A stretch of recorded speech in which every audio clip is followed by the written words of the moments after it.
Now, US President Donald Trump has threatened 100% tariffs on Canadian goods if Ottawa moves ahead with a trade deal with China. That deal would cut duties on Chinese electric cars in return for lower levies on Canadian agricultural exports to China.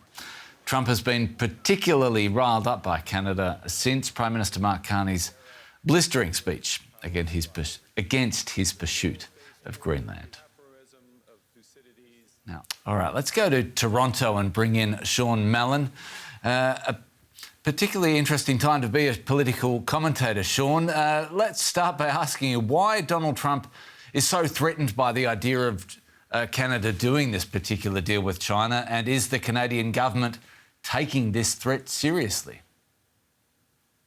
Hi, Anthony. Well, it's a bit of a complicated story because it seems like a kind of deranged eruption on the part of Trump. He seems to be referencing not the deal you referenced from earlier this month, which covered a couple of trade irritants between Canada and China. Canada dropped the 100% tariff on electronic vehicles, allowing a relatively small number of Chinese-made vehicles into Canada in return for China dropping export tariffs on Canadian canola.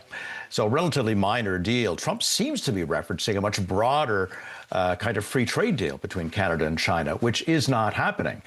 In fact, we haven't heard from Prime Minister Mark Carney today, but his senior minister in charge of Canada-US trade posted on social media, and I'm quoting, "There is no pursuit of a free trade deal with China, forgive me.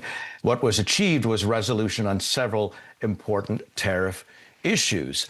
In fact, under the Canada-US-Mexico trade deal, Canada is specifically prohibited from pursuing a broad free trade deal with China, and there's no indication that Canada seeks anything of the sort. What seems to be happening here, as I think you mentioned, is much more Trump being miffed by Prime Minister Mark Carney's recent speech at Davos this past week, in which he talked about great powers bullying of smaller powers and the importance of middle powers like Canada banding together to counteract this kind of pushy and bullying behavior on behalf of the great powers. Trump's already showed his annoyance with that, saying that Carney was being ungrateful and claiming that Canada wouldn't exist without the U.S. More of these kind of deranged statements we see from Mr. Trump from time to time.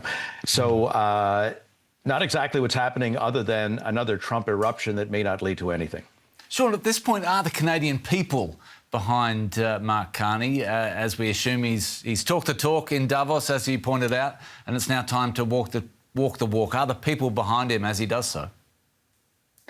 Certainly the Canadian people are in favor of standing up to the United States. There's this term, elbows up, a hockey term, which refers to not taking this kind of stuff from the United States. And Mr. Trump, again, was jabbing at Canada, referring in a social media post to Mr. Carney as Governor Carney, referring back to his earlier claims that Canada should be the 51st state. Carney and Trump had been getting along pretty well, relatively speaking, but it seems after Mr. Carney's very well-received speech that got a standing ovation in Davos that the bromance appears to be over. Political commentator Sean Mallon, thanks so much.